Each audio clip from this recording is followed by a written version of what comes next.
Buenas tardes, nos encontramos en Tardes del Museo con el escritor Rubén Meneses, que tendremos la conferencia aquí en el Museo Regional, para que nos platique un poco acerca de su historia, su experiencia de cómo empezó con su gusto por la escritura, y pues lo escuchamos. Bien, el gusto por la escritura se remonta casi desde que empecé a leer. En casa pues siempre había libros, aunque eran revistas. En aquella época todas las casas creo tenían sus revistas, ¿no? Entonces, por lo menos en el barrio había muchas revistas, y entonces nos intercambiábamos esas revistas, y de ahí nació, digamos, el gusto por la lectura.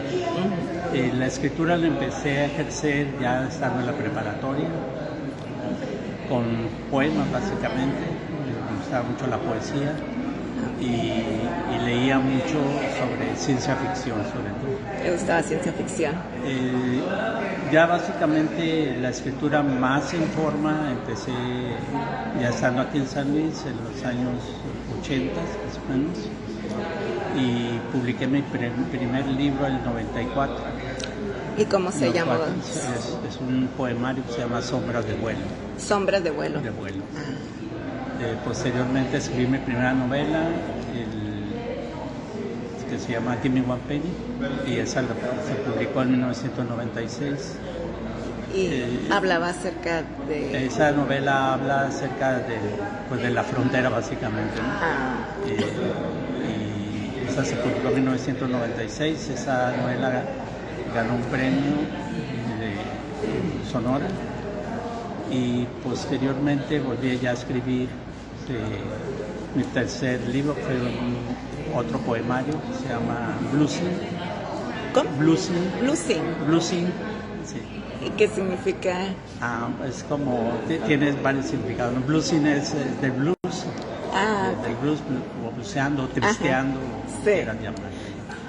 Y ese libro tiene, creo que lo más valioso es la portada, que es creo que todos los libros tienen, lo más valioso son las portadas. Le gustaba mucho. La portada de Sergio Rascón, una pintura, o una imagen, digamos, de una pintura de Sergio Rascón, el pintor sonorense. Y el libro de Give Me One Penny tiene también un dibujo de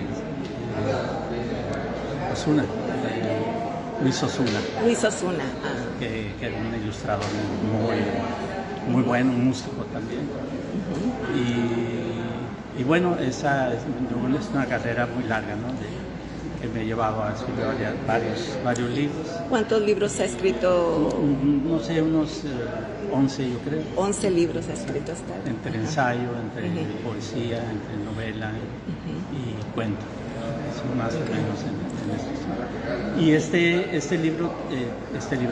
esta conferencia habla básicamente de lo que es la literatura, cómo se ha desarrollado la literatura y el contexto histórico, cultural que acompaña a toda esa producción literaria, ¿no? De San Luis, desde 1953, cuando sale el libro de Wilhelmy, Adolfo Wilhelmy, que es básicamente la historia de cómo llegaron a los primeros vamos a decir colonizadores, okay. Pero básicamente fue la expedición militar del Río Colorado, sí, que fue en 1917, y de ahí arranca para más o menos una revisión de cómo se ha comportado la literatura a través del tiempo hasta la época actual, ¿no? Como una historia de cómo aquí en San Luis inició la literatura, podría ser. Sí, de cómo inició y cómo se ha desarrollado. Cómo se ha desarrollado. Entonces, sí, con ello abarco precisamente el contexto cultural, histórico y cultural, ¿no? de esta... Pues sí, básicamente, entonces ya que estemos en la conferencia, la dinámica, ya pueden salir más preguntas si gustas. Sí. Pues muchas gracias por la información, y pues aquí vamos a estar tomando todo sobre esta conferencia. Ya está teniendo alguna cantidad de público que lo está escuchando. Muy bien, gracias. Gracias. Muchas gracias por la entrevista. Gracias.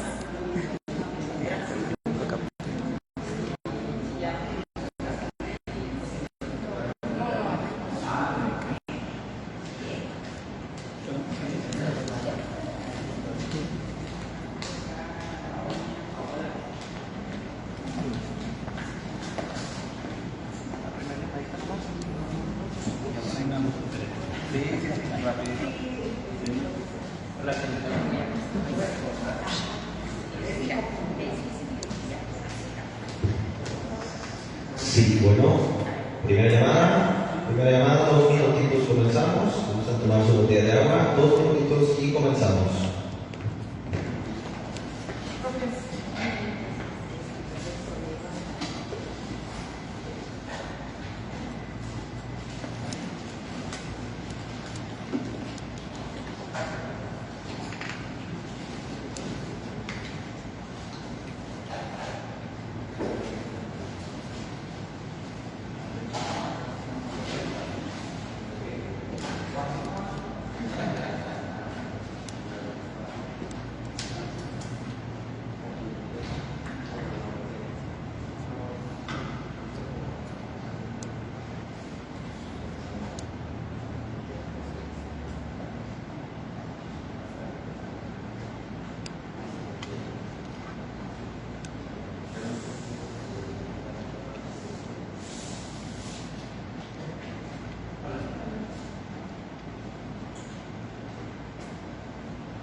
Sí, bueno, ¿qué tal? Muy buenas tardes. Sean todos ustedes bienvenidos una vez más a este su cuarto ciclo de conferencias de Las Artes en el Museo.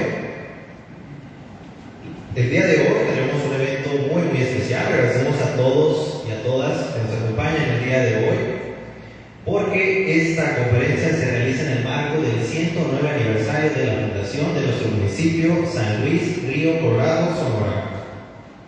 Para ello, el día de hoy nos acompaña un invitado muy especial, un invitado muy recurrente a las conferencias de las tardes en el museo. El día de hoy nos acompaña el doctor Rubén Meneses Jiménez, por lo que les pido un fuerte aplauso, por favor, para el conferencista del día de hoy.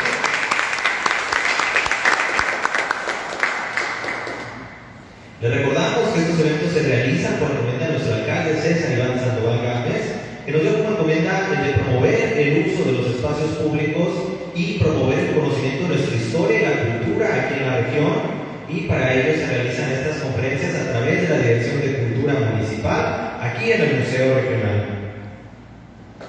Para ello, el día de hoy, el doctor Rubén Meneses Jiménez nos trae la conferencia Escritura y Cultura en el Gran Desierto, dinámicas del campo literario y producción simbólica en San Luis Río Colorado. Antes de comenzar, me gustaría agradecer enormemente la presencia de nuestras autoridades. El día de hoy nos acompaña nuestra directora de Cultura, Kelia Astrid Sarabia Arce. Un fuerte aplauso, por favor.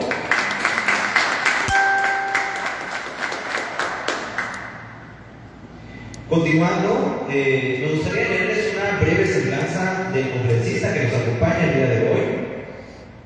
Rubén Meneses Jiménez, originario de Zaguaripa, Sonora, químico y doctor en humanidades, es profesor e investigador en las áreas de comunicación y literatura en la Universidad Estatal de Sonora en San Luis Río Colorado. Narrador, poeta y dramaturgo, fue fundador y líder del grupo de rock Lucrecia. Ha publicado poesía como Sombras de Vuelo en 1994, Bluesy, poesía de 1998, Pídele a Dios que te toque Buena Muerte, un ensayo y cuento en el 2002, Give Me One Penny, una novela de 1996, Que nadie me llame cobarde, una novela de 2010, Muro de Noviembre, poesía en el año 2014, y El hermano de Haydn, es un cuento en el año de 2015, Literatura del Gran Desierto en 2023 y Los Pasos de Marte, un ensayo en 2024. Su obra ha sido publicada en las revistas Lubina, Oído Sordo, Cultura Norte, El Cocodrilo Poeta, Blanco Móvil, Solar, Lúdica, entre otras. Fue director general de la revista literaria Papel y la editorial del mismo nombre de 1992 a 2002. Además es coordinador general del Encuentro Anual de Escritores, Jornadas Binacionales de Literatura, Abigail Poforques. Bueno, sin más por el momento, le cedo el uso de la palabra al doctor Rubén Meneses y les pido un fuerte aplauso, por favor.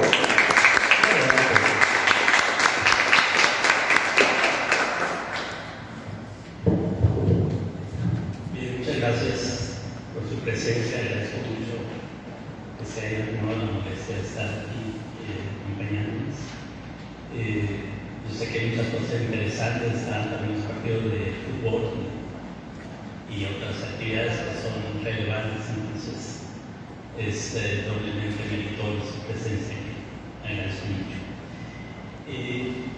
Bien, cuando dije que iba a dar bueno, es una charla más que conferencia, además estamos entre amigos. Me animo otra vez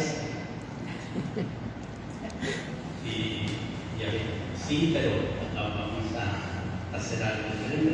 Ya después la das tú, ¿no? Así como si saben, ¿no? La anécdota del chofer de Einstein. ¿Sí lo saben? ¿No? Bueno, más o menos se puede decir que Einstein, cuando ganó el premio Nobel, o antes de que ganara el premio Nobel, sino cuando ya andaba promocionando la teoría de la relatividad, pues se hizo muy famoso y pues lo invitaban a muchos lugares para que diera su plática, o conferencias. Pero en aquel entonces todavía no había tanta difusión, digamos, de su imagen. Entonces ya iban manejando, porque además se estaban manejando de pueblo en pueblo, dando su charla de violencia. Estoy cansado de dar esta conferencia. Y le decía, yo la doy. De veras. Ya me sé todo, así como Marina, ya tengo como 200 veces que escucho la misma charla, la misma forma y todo, no sé todo. Un día le presentaron, ¿no? Y pues nadie lo conocía, entonces ya estaba muy bien, se llevó a cabo la charla, todo salió perfecto, ¿no? Todo dijo todo lo que decía normalmente en las conferencias, y luego ya llegó la hora de las preguntas. Bueno, ahora si tienen alguna duda, pues aquí estamos para resolver. Ya le pregunto. Oiga, dígame, expliquen bien la teoría de la relatividad, porque yo como que no la comprendo muy bien. Es que es algo muy sencillo. Tiene que ver con la masa, tiene que ver con la velocidad de la energía, es proporcional a la velocidad. Y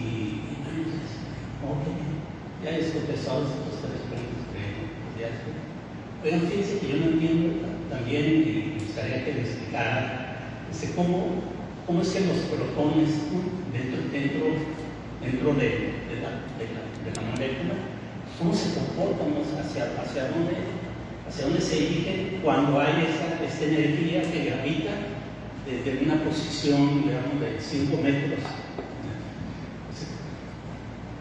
Eso es muy sencillo.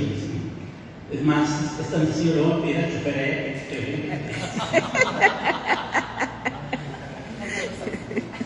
así está.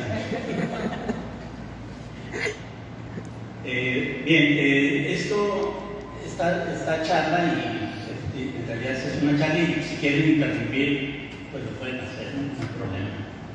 Miguel no, porque de hablar mucho. pero sí pueden interrumpir y pueden preguntar cuando quieran, ¿no? Tiene que ver entonces, como dice, dinámica del campo literario y básicamente está basada en el prólogo de este libro, ¿no? Cuando saqué este libro me di cuenta que tenía que ser el contexto para poder explicar de qué se trataba el libro. Yo me di cuenta que estaba desarrollando la historia de la literatura de San Luis. Entonces, en ese prólogo que tiene 50 páginas, pues está toda la historia. Entonces, bueno, esa se puede, y de hecho te iba a salir otro libro, que está en preparación, donde ya está aumentado, ya metiendo un poco más, ¿no? Sobre todo aquí está la descripción de lo que sucede, pero falta la interpretación de lo que sucede, ¿no? O de lo que ha sucedido. Entonces, establezco ahí una teoría o varias teorías para explicar cómo se ha desarrollado este fenómeno literario. Bien, básicamente, aquí están, ¿no? Vamos a hablar entonces de las prácticas y la construcción del campo cultural, ¿no? Vamos a ver entonces cómo este campo está apenas o se ha formado en varias etapas, entonces de tal manera que aún no termina su construcción de ese campo, ¿no? Y básicamente la idea central es que ese territorio que aparentemente es inhóspito o poco propicio para las artes, sin embargo no limita esa escritura, ¿no? Sino al contrario, la singulariza y la condiciona bajo ciertos esquemas, ¿no? que son importantes y es de lo que voy a tratar en este caso. Estamos hablando entonces de un tiempo y un espacio, un tiempo que serían las primeras etapas. Aquí empecé yo en 1960, ahora me regreso un poco hasta 1950, considerando que el primer libro que apareció fue en 1953, el libro que está registrado en esta zona, ¿no? Que estamos pensando en el gran desierto, en la parte de San Luis y Peñasco, básicamente. Hay otro libro que apareció que es de Sonora de 1928, Campos de Fuego, ¿sí? Pero ya está bien para empezar desde ahí. Y una primera etapa entonces sería la génesis o el inicio de este campo literario, una segunda etapa que sería del 76 al 2000, que ya sería cómo se va institucionalizando la literatura, y una tercera etapa que ya hablamos de una profesionalización y una expansión de esta literatura. Ahí están más o menos, las fotos se marcan estas tres etapas, ¿no? El marco conceptual está basado en, o sea, voy a explicar estos conceptos, vamos a estar hablando de estos conceptos, lo que es el campo literario, es decir, los autores, las publicaciones y las instituciones que avalan estas publicaciones. Ahora vamos a hablar de cultura literaria, o sea, las prácticas, la circulación de la lectura y el hábitus. Vamos a hablar de la región cultural como un espacio híbrido, permeable pero dinámico. Y vamos a establecer la semiótica de la cultura, hablando de la frontera, el bilingüismo, la memoria cultural. Los teóricos que me acompañan son Bourdieu, Lotman, Castoriadis y Bachelard.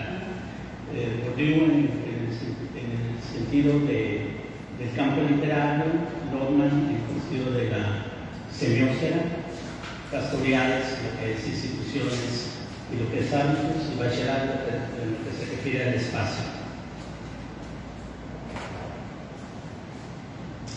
Vamos a pensar en esto entonces, dentro de estos antecedentes históricos, es decir, estamos hablando de 1950, pero antes tuvo que suceder algo.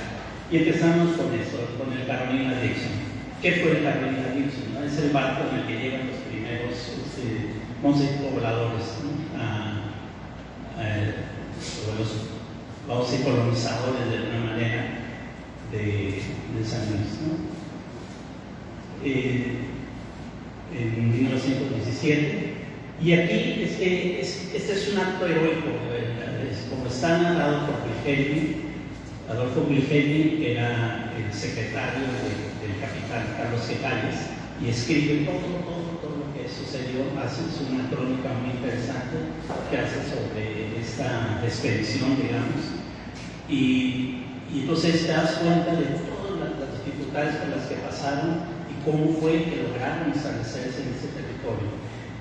Y aquí es la primera llamada, ¿no? Es decir, nosotros no tenemos ninguna calle, ningún espacio que se llame Carolina Dixon, ni tenemos ninguna que se llame Adolfo Wilhelm, ¿no? Ni tenemos ninguna de todos los hombres que estuvieron y hicieron ese acto heroico, ¿no? Entonces, esto es bien importante y creo que es el primera alarma que tenemos aquí, ¿no? En ese sentido. Bien, ahora el desarrollo de esta región, como todas las ciudades fronterizas, obedece a la ley Poste, que fue la ley seca de 1920-1933. ¿Sí? Con base en eso, pues, fue cuando se desarrolló esta región, ¿no? Luego tenemos otra parte, otros seres heroicos, los choferes del desierto, que también es algo bien importante, los que abrieron el camino a la región. Lo que es la construcción del canal Sánchez Mejorada en 1973, que fue también un acto heroico, ¿sí? Y también creo que debería de resaltarse ese hecho. ¿Por qué resaltarse? Porque nosotros, cuando Estados Unidos decidió desviar las aguas del río Colorado hacia California, ¿no? Y entonces abrió el canal Los Álamos primero para que se fuera hacia California y después con el tiempo abrió el todo americano. Pero nosotros nos quedamos sin nada, ¿no? Solamente porque había excedentes. Entonces había inundaciones cuando traía el agua. Lo que nosotros conocemos como río Colorado será eso, realmente los excedentes por los desbordamientos que había, ¿no? Porque además esos mismos canales se desbordaban, ¿no? Y nosotros nos quedamos sin agua. Incluso el Tratado de Agua de 1944 no consideró a San Luis, no lo consideró. Las 200 hectáreas de las que habla solo tenían un terreno edificado. Entonces de ahí fue que sacaron las hectáreas de aquí, ¿no? 40 hectáreas, solo así por el estilo, para el riego, ¿no? Pero no se consideró para San Luis en aquel entonces. Y nosotros nada más nos quedamos viendo, claro, eran muy pocos, ¿no? Eran muy pocos, porque vamos a ver la cantidad de habitantes que tenía San Luis en aquel entonces, ¿no? El otro punto de desarrollo bien importante, los famosos humildes, pero también debería de haber ciertas, algo que nos recordara esos espacios, ¿no? Porque son espacios de desarrollo, eran los lugares importantes por los que se conoció San Luis del Colorado y por los que se desarrolló muchísimo esta población, ¿no? Y tenemos el de 1920 que estaba cerca de la línea, el famoso Club Internacional, era realmente importante. Y aquí otra llamada, ¿no? a la conservación de los espacios, que no nos hemos preocupado por conservar esos espacios, y llega cualquier persona con poder y se los lleva, y no hacemos absolutamente nada nosotros por ello. No podemos hacer claro, sí podemos hacer claro, pero hasta el momento no lo hemos logrado. Bueno, entonces vamos a hablar de esta primera etapa. Ya llegamos a 1950 y tenemos entonces que tenemos un crecimiento urbano muy acelerado. Si vemos la población de habitantes en 1920, había 175 habitantes en San Luis. En 1930 había 910 solamente. En 1940 había 558, que era cuando nosotros hablábamos del tratado de aguas, ¿no? Considerando que llegaron 442 desde Carolina Dixon, entonces probablemente había subido un poco la población, ¿no? Pero ya de 1950 a 1960 es cuando realmente se da el gran desarrollo, ¿no? Poblacional y económico. Entonces ahí es donde empiezan las primeras revistas a hablar de lo que tenemos, de lo que somos nosotros, ¿sí? Y está el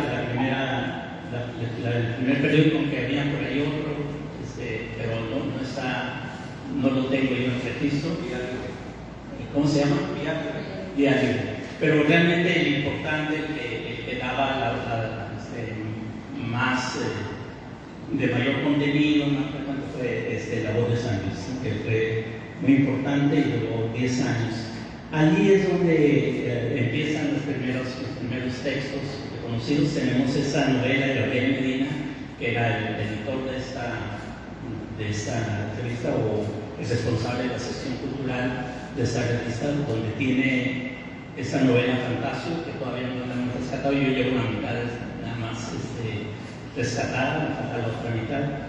Y además muchos poemas que están ahí también, ¿no? Entonces, es otra parte otra deuda que tenemos, el rescate de esos primeros textos que están ahí en este periódico y todavía no han sido publicados, ¿no?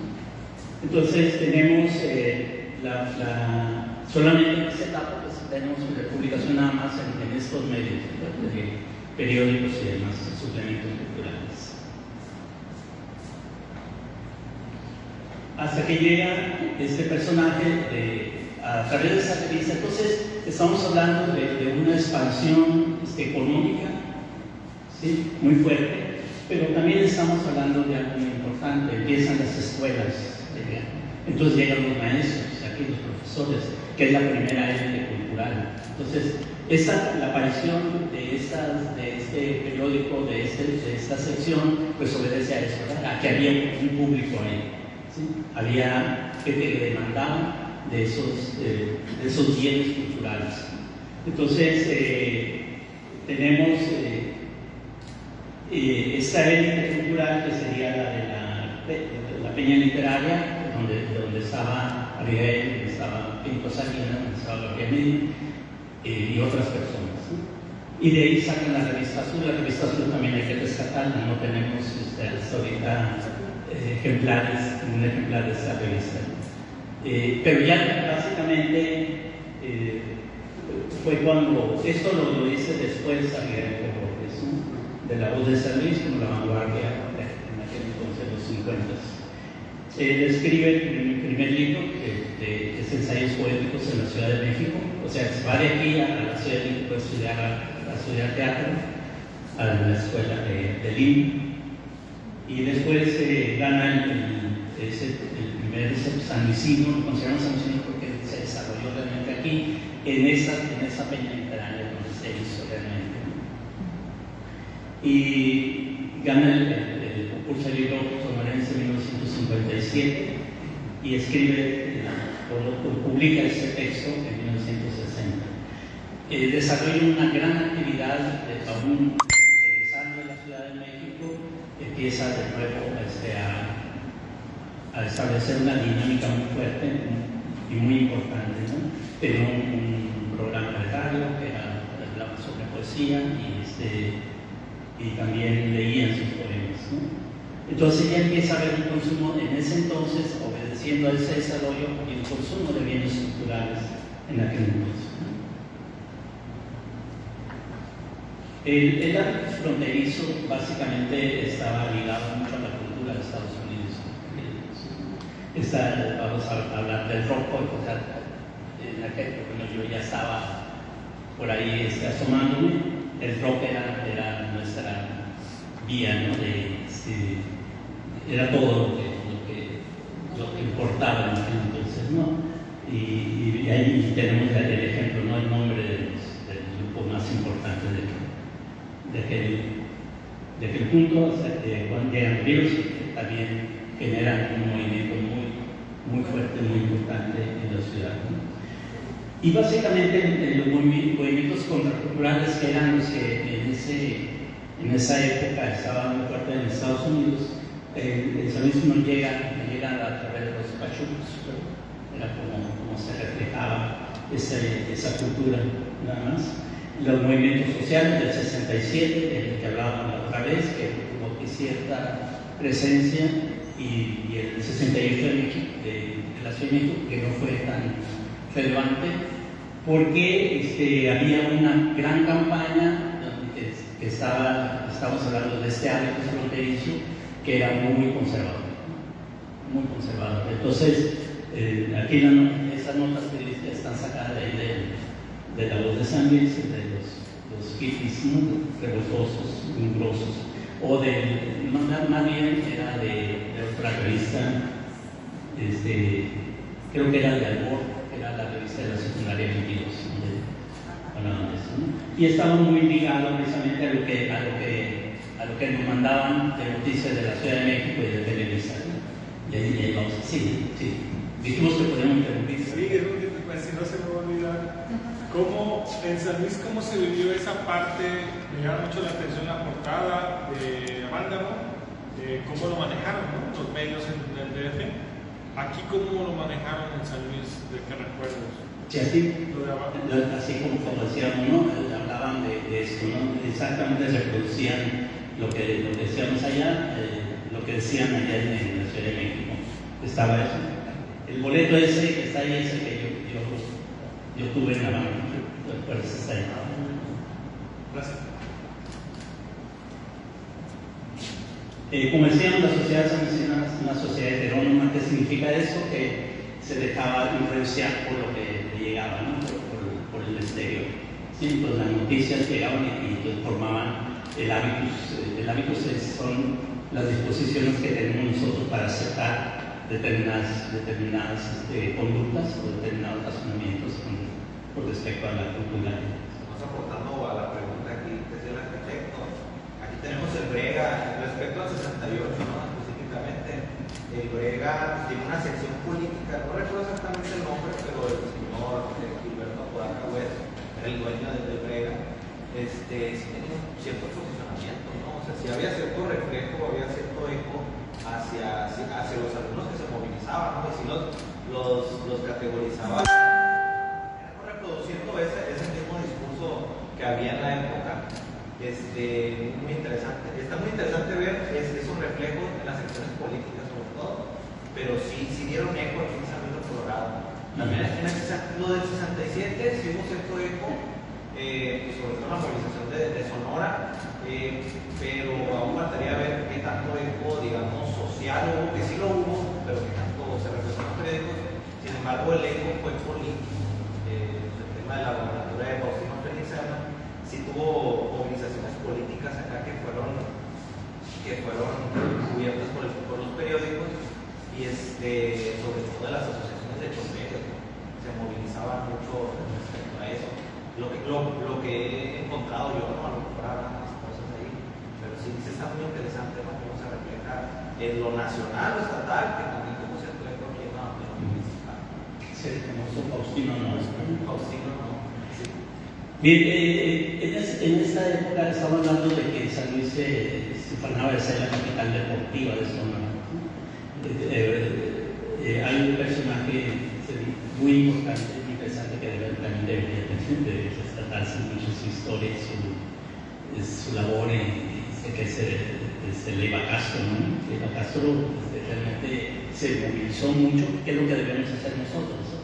Es decir, no quedarnos esperando a ver si nos llegan, cuando nos llegan los apoyos, cuando nos llega del bolsillo, nos llega algo, ¿no? Sino tenemos que ir por ellos, tenemos que empezar a considerar que tenemos que salir de aquí y buscarlo en otras partes. ¿Qué fue lo que hizo Leiva Castro? Por eso se pudo traer varios torneos nacionales aquí a San Luis, ¿no? De béisbol, de básquetbol, de voleibol, box también. Sí. Y bueno, sí. Y por otro lado, pues teníamos también el embate de la época del cristianismo sí comunismo, ¿no? ¿Verdad? O sea, la campaña que lanzaba Estados Unidos para que pensáramos que no nos fuéramos a ir por el comunismo, ¿no? Entonces estábamos en esa otra, en esa postura, digamos, ¿no? La misma donde aparecían esos mensajes en la puerta que teníamos, en la puerta de la casa teníamos un cristianismo comunismo. No sé quién lo puso ni quién lo puso, a lo mejor fue Rodolfo, porque Y bien, y esta frase, la de Lennon, la tengo aquí porque hubo algo aquí en San Luis, eso no está documentado, ¿sí? Por lo menos yo no lo tengo, yo lo supe porque yo estaba en la preparatoria entonces cuando llegó el Carrillo, ¿sí? Era mi compañero en la secundaria, y me dijo, mira, ¿qué estás en tu pueblo? Entonces me enseñó una revista que era, no sé si era Rolling Stone o notitas musicales o algo así, ¿sí? Y me decía, ¿qué pasa? Entonces ya me enseñó ahí que en San Luis estaban quemando los discos de los Beatles en el acto de la iglesia, ¿no? Entonces, eso también pues es bien interesante. ¿Qué quiere decir con eso? Bueno, en San Luis teníamos una resistencia al cambio, ¿no? Una resistencia social al cambio, porque estábamos muy preocupados por conservar el estatus, ¿no? Por conservar nuestra identidad, digamos, ¿no? Y de ahí viene, entonces hablamos hace rato de Miguel Borges, alguien que lo acompañó en la segunda etapa, fue Sergio Borges, que es otro personaje muy importante. Él desarrolló bastantes actividades con respecto sobre todo al teatro y también en la radio, ¿no? De hecho, él en los últimos tiempos estuvo en Radio Universidad, donde tenía un espacio que se llamaba Momentitos Poéticos, algo así. Y tenía además uno de música clásica. ¿Sí? Eso es otro de los bienes que se fueron de aquí por lo mismo. Una anécdota también, que es la radio de la UABC, que estaba aquí en San Luis. Era un equipo que trajeron aquí en San Luis para una radio comunitaria. Y cuando la UABC ellos pidieron a la Ciudad de México una radio, y no, pues están en San Luis ahí, ¿cómo se lo llevan? Nosotros nada más. Bien, en ese entonces estamos hablando entonces de una escritura ya notable, pero estaba dispersa y pues eran casos aislados, ¿no? Entonces estaba fragmentado con iniciativas individuales, ¿no? Y espacios informales. Entonces, ese es el hábito en el que estábamos. Ahí está una obra. Había muchos clubes en ese entonces, se oía varios clubes sociales aquí, ¿no? Incluso ahí en el periódico sale de un club de Mexicali, que eran los Borrones, que decían que ellos se prestaban para que los invitaran a cualquier fiesta que hubiera bebidas, y todos ellos venían y poder compartir con los clubes sociales. En una segunda etapa estamos hablando ya de esfuerzos que van hacia la institucionalización de esa terapia. Empezamos con Rosario García Flores, que escribe, si se fijan por los títulos del libro, vamos a ver más o menos ubicar el tipo de escritura. Estamos hablando de una poesía que estaba muy ligada al modernismo. O sea, todavía estamos hablando de una tradición muy anterior a la que imperaba en el resto del país, ¿sí? Sobre todo en la Ciudad de México. Y escribe Valdemar Pardo una cosita sobre ese también bien importante, muy importante, que es por la nota del desierto. Ahí hay muchísimas cosas que podrían rescatarse para la historia de San Luis y también para los espacios, ¿no? Nombres de lugares que son muy importantes.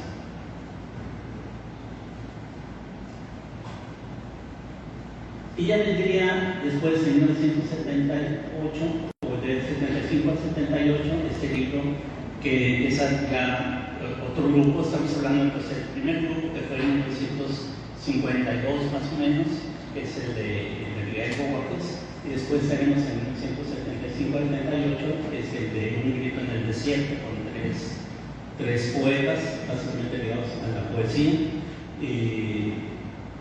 que sería Neverland, que se acaba de fallecer, tiene 2 meses que falleció Neverland, que es Elías Jaques, que fue un médico que también ya falleció, y Gregorio Vargas, escribe ahora es periodista y está en los medios, ¿no? Entonces, básicamente es interesante porque son tres estilos diferentes, ¿no? Un Eulen que hablaba de la naturaleza y hablaba más sobre las cuestiones de la revolución republicana, más o menos en la época de los movimientos sociales. Un Gregorio Vargas que hablaba más sobre cierto, más nerudiano, digamos, ¿no? Con mucha influencia de Neruda. Y hablamos de una Elías Jaques con un estilo que se salía totalmente de la línea, ¿no? Algo muy peculiar, que buscaba, interpretaba mucho lo que hablaba, cómo hablaba la gente. Entonces, es muy interesante. Y tenemos esto, el estatus adscrito, que significa que nos tendríamos todos importantes cuando ganan el Miss Universo, sea Patricia Núñez.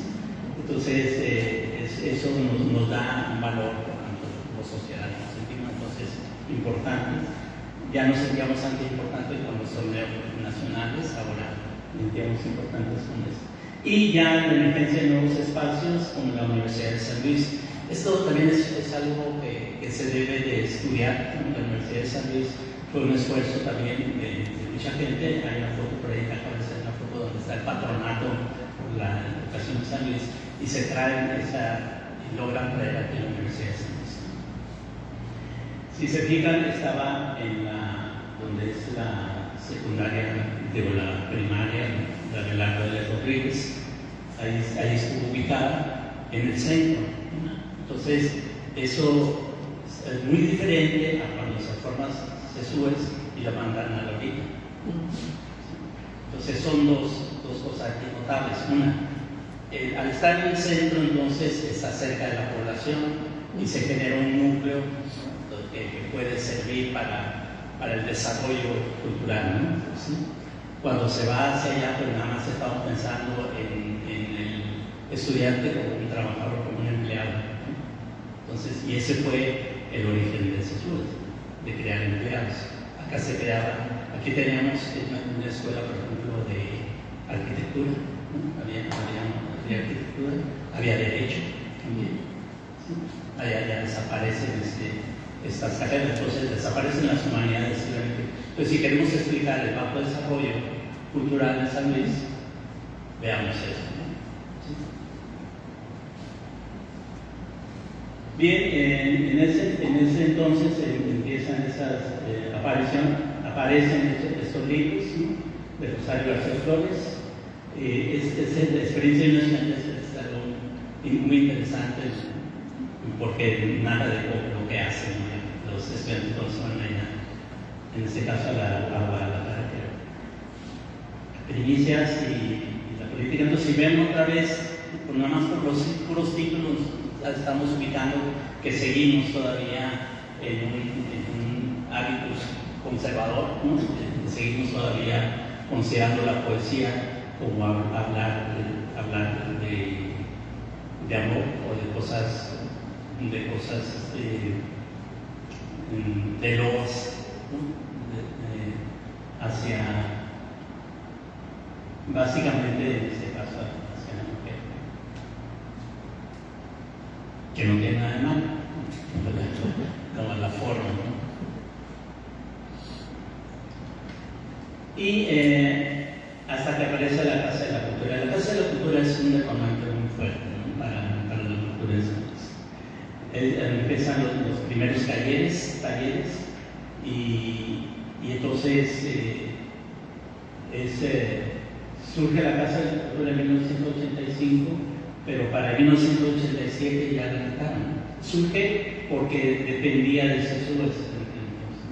Dependía de cuenta que CESUES tenía lo que es el Departamento de Difusión Cultural, lo tenía en la Casa de la Cultura, y eso es bien interesante, ¿no? Desde el punto de la universidad, bueno, estás lejos, pero tienes la cultura, digamos, el manejo de la cultura está en el centro, entonces acercas a la gente. Entonces, es muy interesante. Y sí, realmente había mucho movimiento, había mucho apoyo y un crecimiento muy fuerte, y un acento, sobre todo la gente, ¿no? Un aceptación muy fuerte de la población hacia las actividades que se desarrollaban ahí. Hasta que llega 1987 y dice, pues, ¿sabes qué? Yo ya no puedo con este peso y dejan la Casa de la Cultura y la cierran. ¿Sí? Ahí yo y otras personas pues vamos por en ese entonces era el Diego García Íñiguez, era el presidente municipal, fuimos a pedirle, pues no conocemos Carlos, ¿no? Y llevamos a Tomás Velasco, lo convencimos de que lo despertamos de su siesta para que fuera con nosotros a presentarse con el presidente municipal para que nos diera la Casa de la Cultura y nosotros la administramos sin que nos pagara, ¿verdad? Sin recibir nada, pues nosotros nos hacíamos cargo de la Casa de la Cultura. Y sí, aceptaron, ¿no?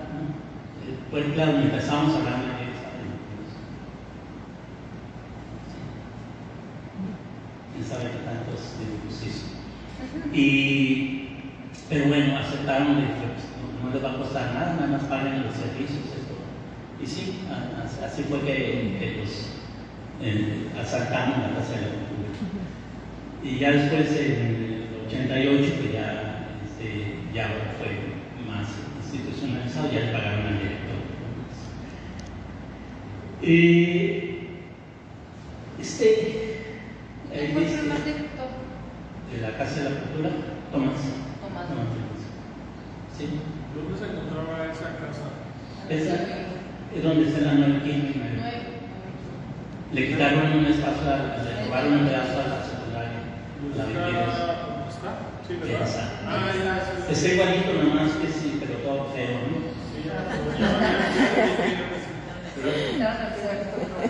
Sí, pero está horrible, o sea, es una pintura desgastada de todo. Estaba muy chiquito. Sí, Gracias. bien. Hablo del sitio de zoológico. Aquí tenemos un zoológico. Cuando llegó, voy a meter un poco en política, cuando llegó el PAN al poder, hicieron un zoológico. La iniciativa de una persona, del persona que me corta el pelo, Manchuy, que yo me hago cargo del zoológico y pusieron el zoológico Acá. Aquí estaba. Sí. Estaba el zoológico y pues tenía varias especies, había hasta tigres y había varios, muchos, porque ellos se fueron, ¿saben cómo lo hicieron? Se fueron a Hollywood, ¿no? Entonces cuando alquilan, cuando van a hacer una película, entonces van por animales, hay gente que se dedica, pues hay empresas que se dedican a domar animales, ¿no? Y esos son los que usan en las películas. Sí, ya no se puede. Sí, y entonces, pero ya no los puede regresar, porque ya al estar en contacto con seres humanos ya no pueden volver. Entonces, ellos se lo quieren y se los traen. Así es, traen en los picados. Y había una pileta de presas también. ¿Perdón? Una pileta muy grande con presas. Sí, bueno. Y eso, pero como había sido el PAN, cuando llegó el otro partido, pues lo quitó, ¿no? Entonces, vamos a desaparecer todo lo que hayan dicho. Y creo que seguimos por ahí. Y también en esa época estaba la destrucción del cuartel militar. Estamos hablando de que son los que llegaron a colonizar, digamos, esta región. Entonces era importante el cuartel militar, ¿no? ¿De acuerdo? Entonces lo quitaron porque había que hacer una cancha de basquetbol, ¿no?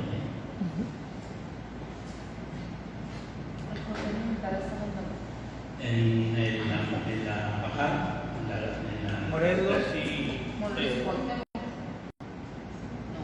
la Cuauhtémoc, digo la Cuauhtémoc y la es entre Madero y Obregón por ahí, porque no hay bajada exactamente. Sí. Ahí en el libro de Henry hacen unas descripciones del cuartel. Bien, entonces estamos hablando de otra etapa importante que es en los 90 con la Sociedad de Escritores, ¿no? Cuando la otra vez que estaban hablando, ahí está Carlos Bravo, estaban hablando de la bienvenida. Cuando estaban hablando aquí de la prensa en San Luis, no mencionaron a Ángel Retano, ¿no? Ángel Retano es una persona que tenía mucho prestigio en la ciudad, mucho conocimiento y tenía el semanario Horizontes y tenía también mucha apertura hacia la cultura, ¿no? Entonces ahí fue donde empecé yo a escribir en los diarios, en el suplemento cultural del semanario Horizontes. Después, y bueno, ya es donde empieza un desarrollo más fuerte primero con la Sociedad de Escritores, y empiezan los primeros encuentros también a iniciativa de Retano, es que se genera el primer coloquio regional de literatura, ¿sí? Que es de donde viene las jornadas nacionales de literatura griega, que es ahora. Entonces estamos hablando de ya algo de tiempo, ¿no? Ya casi 30 y tantos años, ¿no?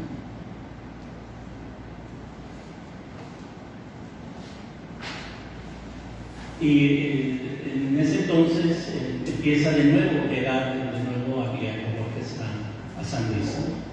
A través de la Casa de la Cultura y el Centro Cultural Los Portales, que estaba donde estaba la segunda zona, el segundo Zumbi.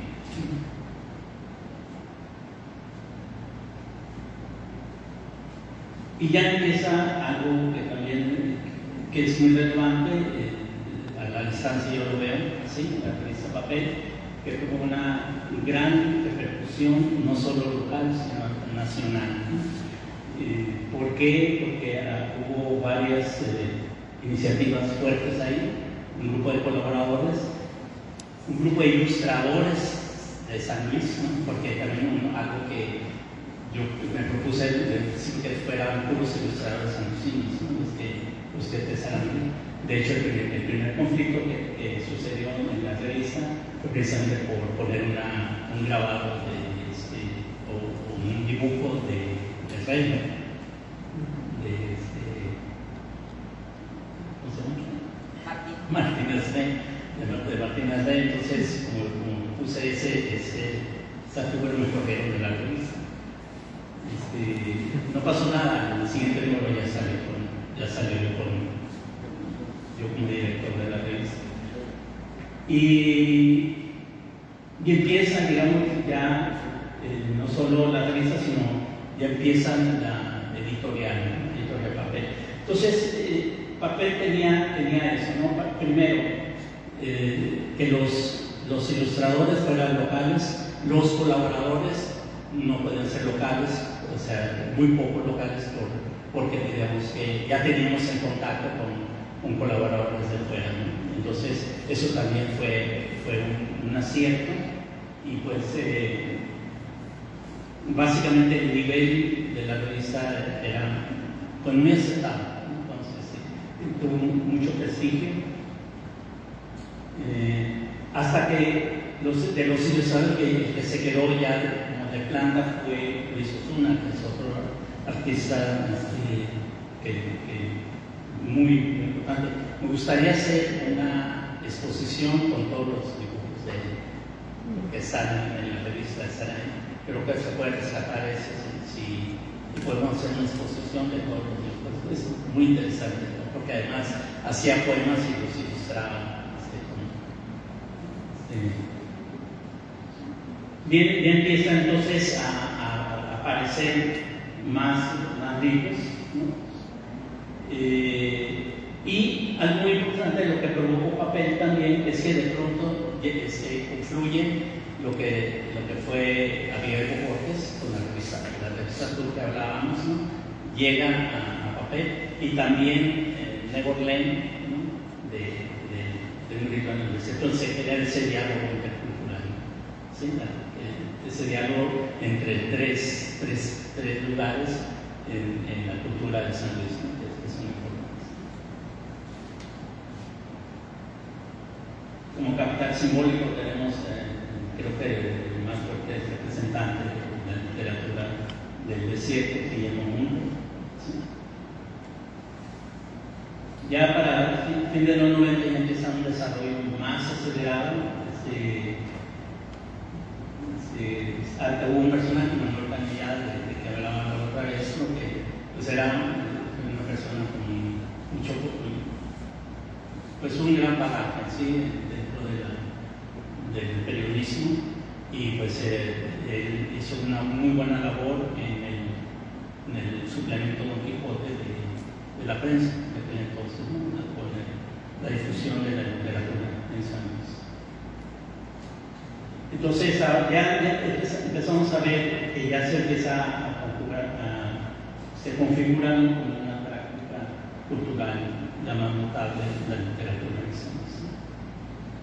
Para hasta llegar a la tercera etapa, que estamos hablando ya de los 2000, con ya empiezan a fortalecerse por esta Casa de la Cultura, pasa al edificio nuevo que tenemos con más apoyo, más infraestructura, mejor infraestructura, y empiezan también los premios a caer a San Luis, ¿no? Y esto hablo de la literatura del norte porque está muy ligado al desarrollo de la literatura en todo el norte. Recordemos que cuando se firma el Tratado de Libre Comercio, empezaron, o desde antes empezaron a darle muchísimo apoyo al norte a través del Programa Cultural de las Fronteras. Entonces hay un desarrollo muy fuerte en toda la frontera.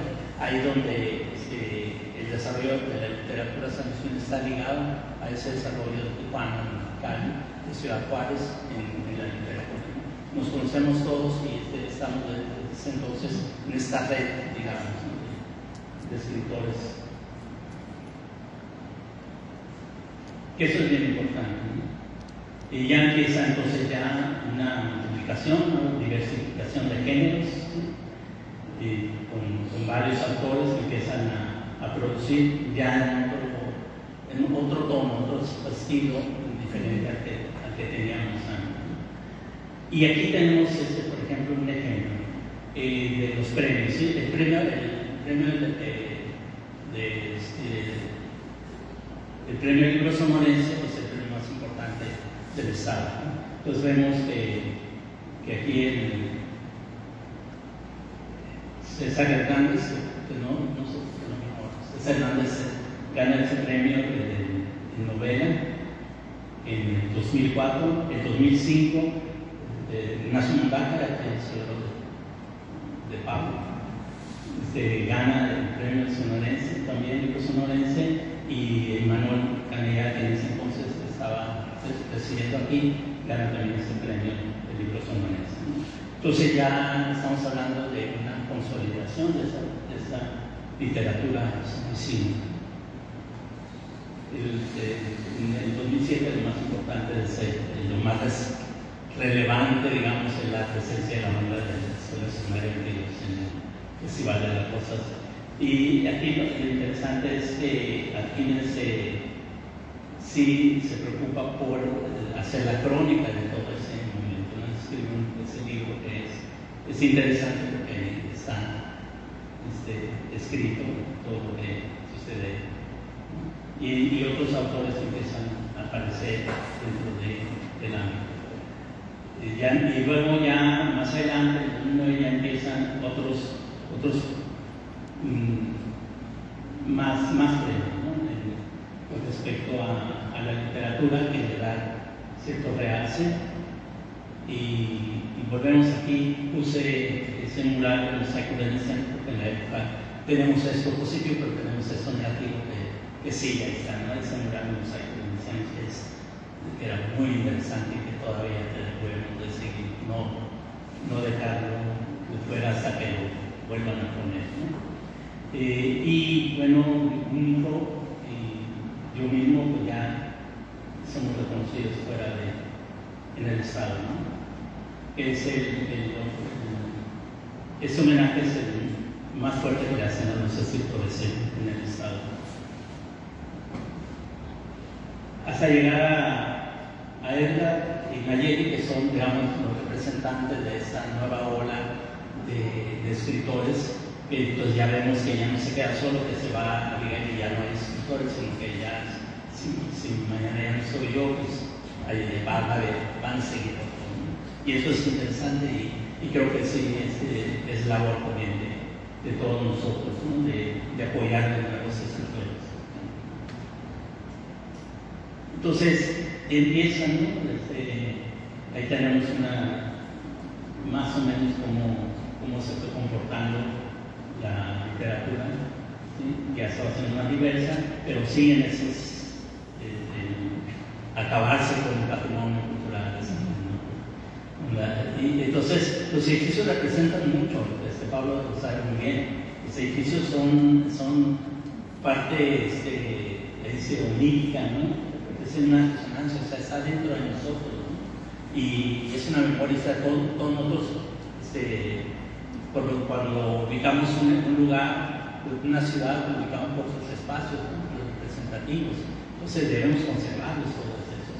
No hablé de la vela, por ejemplo, ¿no? La vela de la sabatera que estaba en la calle 4, aquí, que fue destruida, no hablé también de la aduana, ¿no? La antigua aduana, o sea, que la tumba para poner un tecabanco, ¿no? Cosas así, que pues nada más seguimos viendo, ¿no? Bien, hasta llegar a los 20, cuando ya tenemos consolidado, ¿no?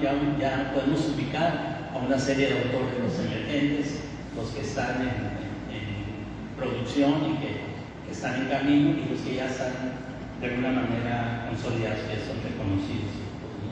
Y ya tenemos, ya podemos ubicar bien la literatura en San Luis, ¿no? Y bueno, y todavía seguimos, ¿no? Estamos hablando por ejemplo, este Festival Internacional de Literatura lo creamos entre la Jornada Nacional de Literatura de San Luis, escritores de Sonora en Hermosillo y escritores de Cajeme. O sea, no podemos hacer un espacio para los amigos, entonces creamos el Festival Internacional Sonora entre el 20 y el 21. Entonces ya empezamos a trabajar de otra manera, ¿no? Ya no quedarnos aquí, ¿no? Sino que ya hay una red donde trabajamos en conjunto, ¿no? Hasta llegar, ya tenemos la cronología de todo lo que ha sucedido hasta llegar con la mamá de esta Nayeli, ¿no? Que ya publican en 2026. Resalto también la Feria del Libro 2022, es también muy interesante, donde conjuntamos las jornadas con la Feria del Libro y una influencia muy importante y una resonancia, digamos, ¿no? Internacional de ese evento, que también creo que debe destacar. Conclusión, ¿sí? Entonces vemos el campo literario como un campo cultural todavía en consolidación a través de lo que hemos visto, pero también una práctica de resistencia, ¿no? Porque sigue habiendo o ha habido muchos obstáculos para que persista, pero sabemos que en conjunto sí podemos construir mejores o diversas alternativas, ¿no? Y también vamos a ver como una afirmación identitaria. Si vemos toda esta literatura, si la analizamos, vamos a ver nuestra identidad. Y luego funciona como un archivo, o sea, sí, también ahí tenemos la historia de San Luis. Dice, y algo así, ¿no? Si algo nos enseña esta literatura es que incluso en los escritores nacen la palabra encuentra formas de persistir. Sin embargo, hay que generar nuevas estrategias, porque seguimos estando dentro del mercado, ¿sí? O sea, todos estos libros tienen que competir con otros libros, ¿no? Entonces, si tenemos que crear nuestras propias alternativas, nuestro propio mercado, ¿sí? Cambiar nuestros hábitos de consumo. ¿Cuáles son estas? Pues ya depende me gustaría escuchar. ¿Cuáles estrategias podemos establecer para que podamos pasar, ¿no? Muchas gracias.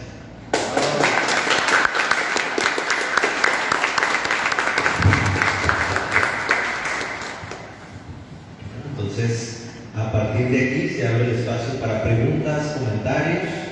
Pues si alguien quiera aquí abrir la sección de preguntas. O, bueno, vamos con el arquitecto y después vamos con Álvaro. Entonces, adelante. No sé, para Sí, yo tengo particularmente dos dudas.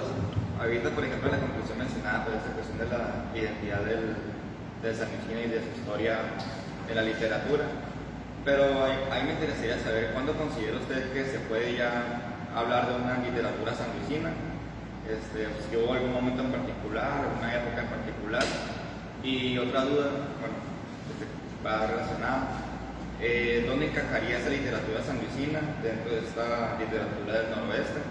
Pienso, por ejemplo, en la literatura de Tijuana y pues muy demarcadas las temáticas que se tocan ahí, ¿no? Que se habla mucho sobre la diversión estadounidense en tierras mexicanas, la de Mexicali, por ejemplo, que se habla mucho de la diversión estadounidense en tierras mexicanas, pero pues enfocada como a otras cuestiones más de crimen y del estilo. ¿Dónde encajaría esa literatura sanluisina dentro de esta fila literaria del noroeste? Sí, cuando estábamos hablando precisamente de los mercados, ¿no? ¿Sí? Cuando hablamos de la literatura de Mexicali que conocemos, o la literatura de Tijuana que conocemos, que está dentro de ese mercado. Entonces, si escribes en la frontera, tienes que hablar precisamente de la transmigración, tienes que hablar de los problemas que hay, o de Estados Unidos y aquí en México, ¿no? De la relación que hay, de la diversión, todo eso. Tenemos que hablar de crímenes porque estamos también en la frontera. Entonces, eso es lo que espera el mercado cuando habla de literatura fronteriza, ¿sí? Entonces, lo que yo veo aquí es se sale de eso, ¿no? Sí hay libros como el de Edgar, ¿no? Que trata sobre crímenes en la frontera, pero hay otros libros, ¿no? Hay otros aspectos, ¿no? que se toman sobre la vida fronteriza, pero no precisamente sobre ese fenómeno en sí, sino como lo normal, ¿no?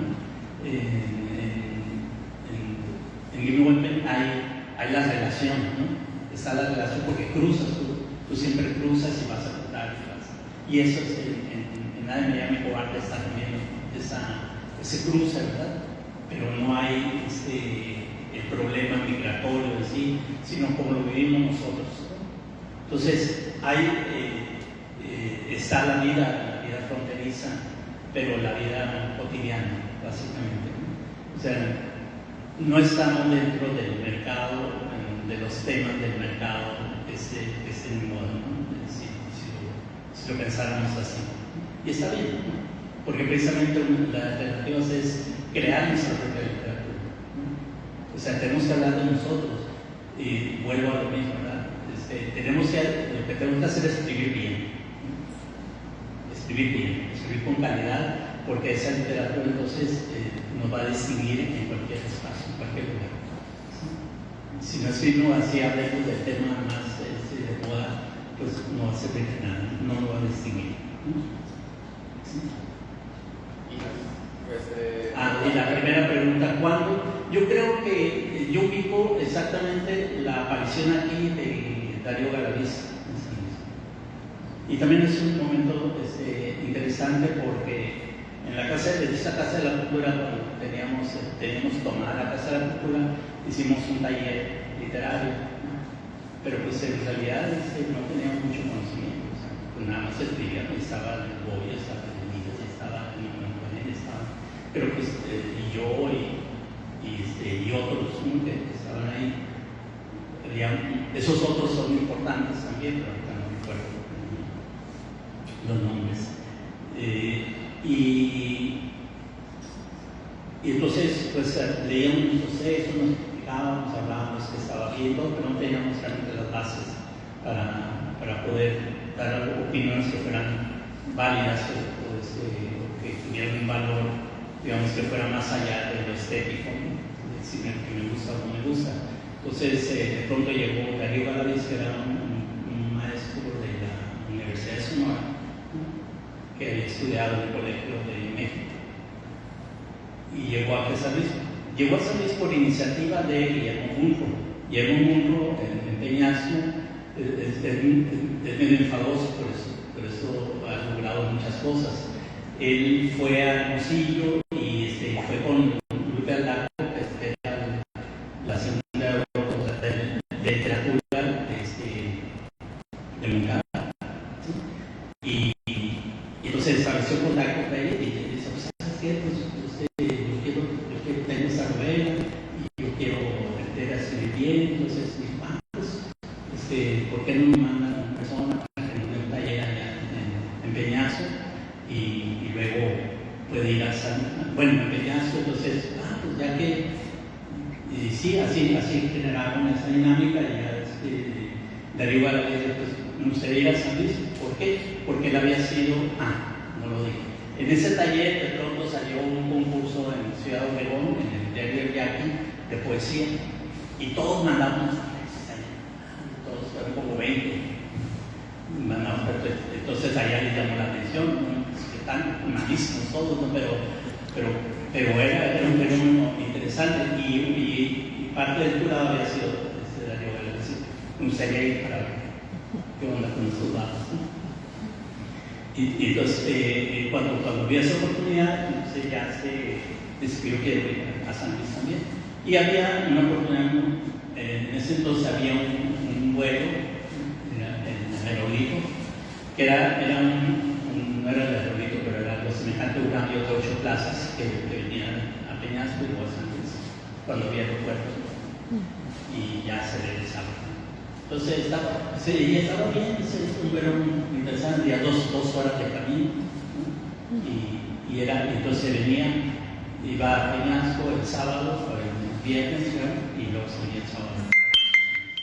Entonces yo creo que ahí es el momento cuando empieza él a tomar como maestro, ya no puedes usar mi por favor, porque ya más preciso para saber por dónde iba la literatura. Y yo creo que ese sería el momento. No que nada, quiero felicitarte. Realmente la exposición que realizas sobre la historia cultural de San Luis es bastante impresionante. Te felicito doblemente porque tú eres parte de esa historia y la haces ver. Realmente se nota tu pasión que has tenido toda la vida. Eso no quería dejarlo de decir. Y mi pregunta es la siguiente: siempre he pensado por qué en San Luis no se crea, aunque suene muy utópico, una materia en las primarias que hablara sobre la historia de tu ciudad, porque siempre hablamos sobre la nivel nacional, regional, etcétera, pero que fuera sobre San Luis, porque precisamente este tipo de situaciones provocarían identidad y provocarían entre los niños interés sobre lo que fue San Luis, porque la mayoría lo desconoce, tristemente. Yo lo veo con mis alumnos universitarios cuando a veces hablo de San Luis, de la historia, la desconocen por completo. Mi pregunta es, aunque suene utópico, ¿crees que fuera factible como realizarla a través de algún taller, tal vez, o algo similar, porque eres docente también? Sí, ahorita que le contestas algo. Bien, yo diría, cuando a mí me preguntan, un padre de familia, ¿no? yo quiero que mis hijos lean, ¿no? ¿Sí? Mi respuesta es, ¿qué lees tú? O sea, no podemos esperar que los niños, ¿sí? Adquieran ciertos hábitos si no vienen precisamente de la familia. Yo me iría hacia eso. Yo me iría a tocar. Tenemos 2 universidades fuertes, ¿no? La UT y la UAS. Yo me iría a tocar esos puntos. A buscar la manera de que el ingeniero lleve ciertas actividades, ¿no? Que tengan que ver con la lectura. Así que, o sea, materias y meterle materias o crear ciertas estrategias. Por ejemplo, darle puntos al alumno si viene a este evento. Entonces, pero que se genere de acuerdo dentro de esa materia. Y eso, o sea, yo creo que ahí está, eso tenemos que cambiar, tenemos que generar el mercado cultural, ¿sí? El mercado de la cultura, o sea, que sea un bien que pidan al pueblo, ¿no? que estos eventos estén abarcados porque hay un mercado, ¿sí? Que no sea una obligación o apoyar al cuadro o al familiar, sino que sea porque me interesa consumir ese producto. Entonces, yo creo que por ahí pudiera darse, ¿no? Lo otro es crear talleres que vayan en el conjunto de la Casa de la Cultura, en este caso, o el Centro Cultural, ¿no?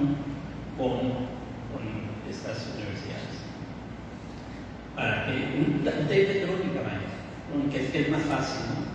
El habla de lo que pasa en tu familia, habla de lo que pasa en tu barrio, habla de lo que pasa en tu escuela, ¿sí? Crear un concurso. Si pensamos en estrategias de ese tipo para fomentar precisamente el gusto por la escritura, entonces va a darle más florecimiento a yo creo.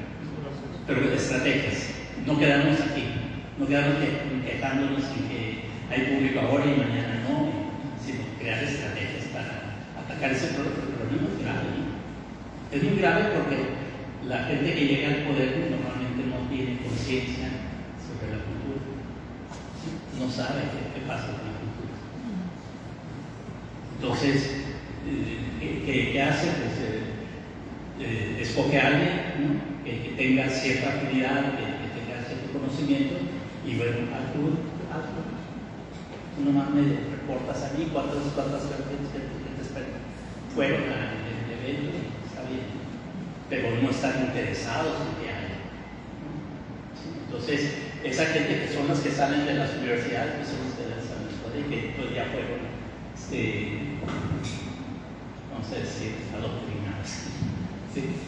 Complementando la pregunta del arquitecto, es bien curioso, sí entiendo el tema donde pues, viene la educación, viene prácticamente de la casa o de la familia, y tú evocas a los niños a que realmente ellos pues tengan esa curiosidad por la lectura, que tengan una buena educación.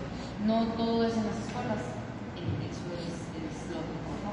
Pero las escuelas sí tienen un tema, hablo a nivel local, porque nos ha tocado estar en varios actos cívicos y curiosamente el año pasado, que en estas fechas, que era el día del 14 de junio, que es la municipalización, y el 21 la fundación de San Luis, de nuestra localidad, cuando hacías el acto cívico, pues se hacen las efemérides, ni siquiera lo nombraron.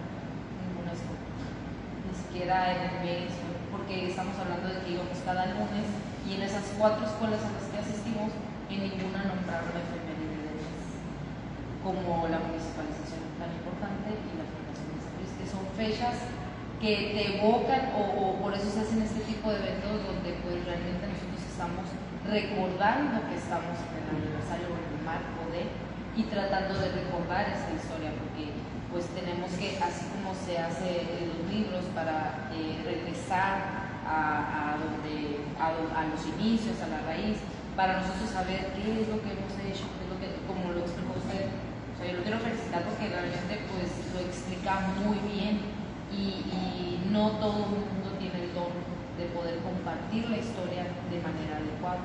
A veces podemos traer todo en nuestra cabeza, pero en el momento de expresarlo no se da de manera correcta y pues no se puede llevar a cabo una buena comunicación.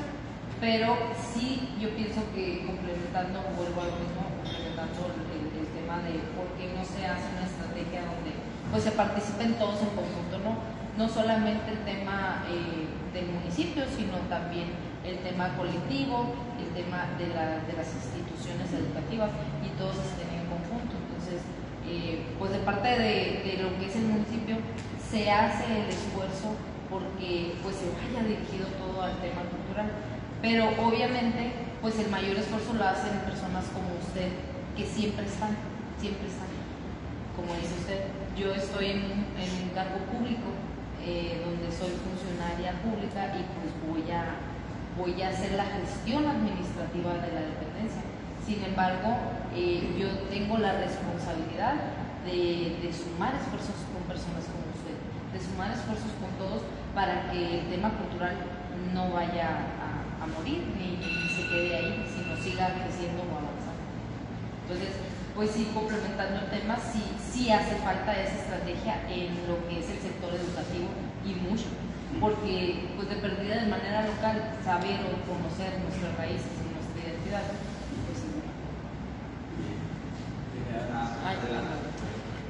Voy a hablar como maestra de educación básica, en este caso de secundaria, que tenemos varios años haciendo equipo con las jornadas binacionales y de verdad que es un semillero. En secundaria es un semillero de niños lectores.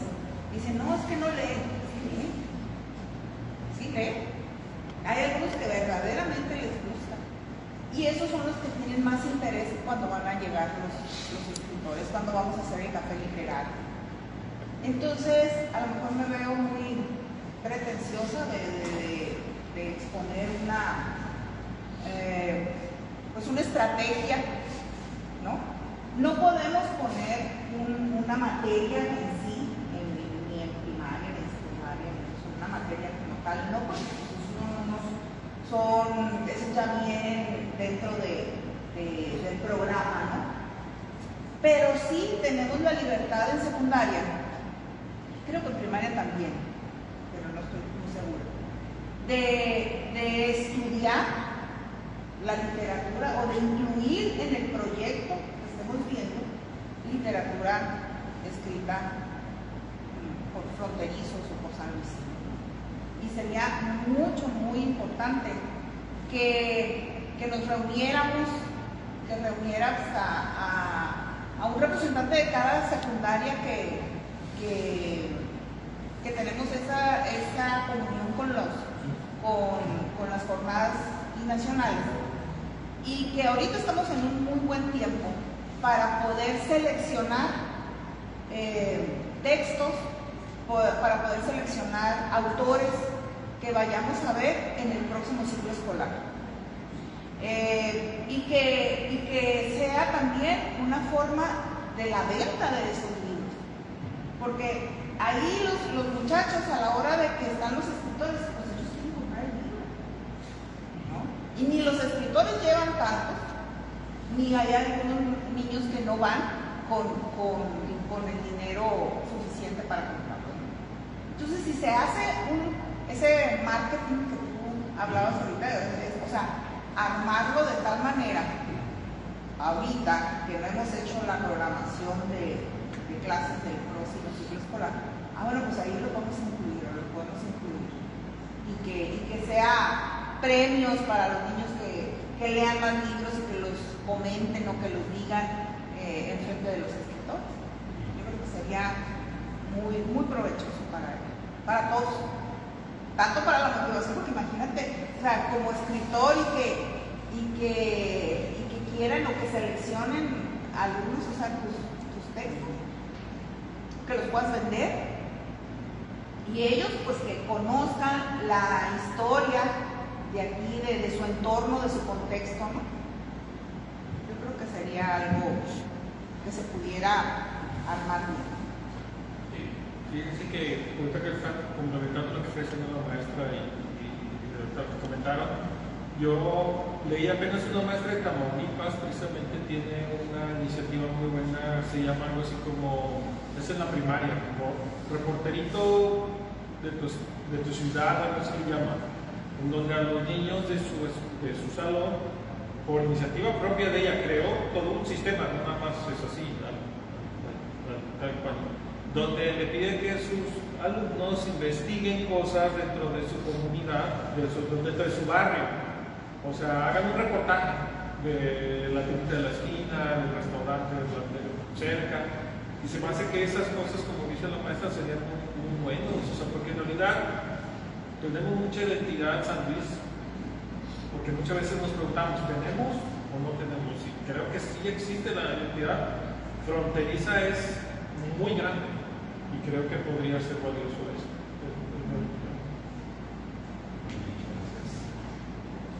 ¿Comentarios ya para finalizar? ¿Alguna otra pregunta?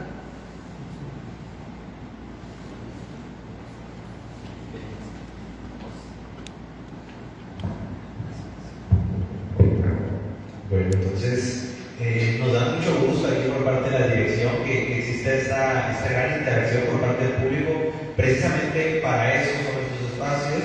Entonces, para finalizar, un fuerte aplauso para el conferencista.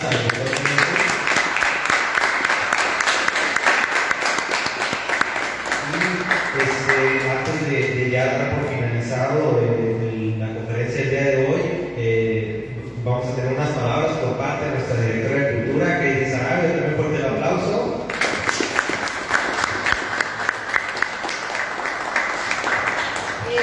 Buenas tardes, pues muchas gracias por estar aquí presentes y pues sobre todo muchísimas gracias al doctor Rubén Meneses, que siempre ha estado ahí desde el día 1 que entrega la dirección de Cultura, él siempre tocando puertas y viendo qué podemos hacer en equipo, qué se puede llevar a cabo para llevar la literatura y la historia también, ¿no? Entonces, yo, aparte de felicitarlo, quiero decirle que siga contando con la Dirección de Cultura Municipal para cualquier proyecto que tenga futuro. Tratamos de trabajar, siempre el 30 Ayuntamiento trata de trabajar en pro de la sociedad sanluisina. Y con relación al tema que comentaba la maestra, se me hace muy buena estrategia donde por ahí se puede entrar con los jóvenes, con los niños, con las infancias, porque nosotros llevamos a cabo lo que es Club por Amor a las Letras y se hacen círculos de lectura. Son de 15 a 20 círculos de lectura cada mes que se llevan a diferentes escuelas, pero solamente vamos con las infancias. Siento que a lo mejor podríamos hacerlo más allá, podríamos ir con lo que son quintos, sextos, a lo mejor secundarias, para poder entrar con los jóvenes y ya empezar a modificar ese tema donde pues no nada más sea como hay un libro muy aburrido, no, verlo de manera más dinámica. Y toda la razón en cuestión de que sean autores locales los que promuevan la lectura. En esos círculos de lectura, por lo regular llevan cuentos o llevan cosas para las infancias, pero si le sumamos a secundarias y a quintos y sextos de primaria, poder incluir lo que es pues, autores locales y se sume ese esfuerzo, pues sería pues muy relevante para San Luis y sería un gran avance, ¿no?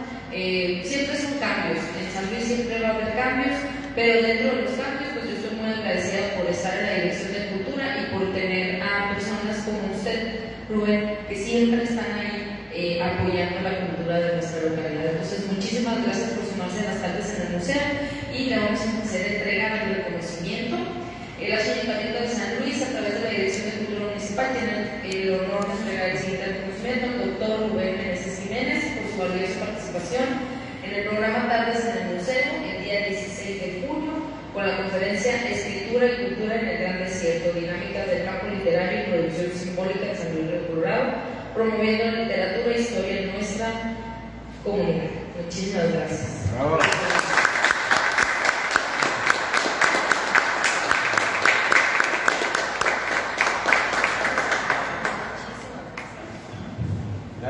Y pues les dejamos aquí un pequeño ambiguo y ya cerramos estas partes de la mesa.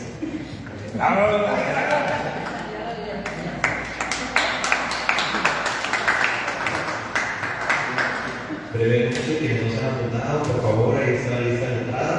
Por favor. ¿Al evento fotográfico? Sí. El día sábado a las 8 de la mañana vamos a tener el evento de la entrega de la ofrenda,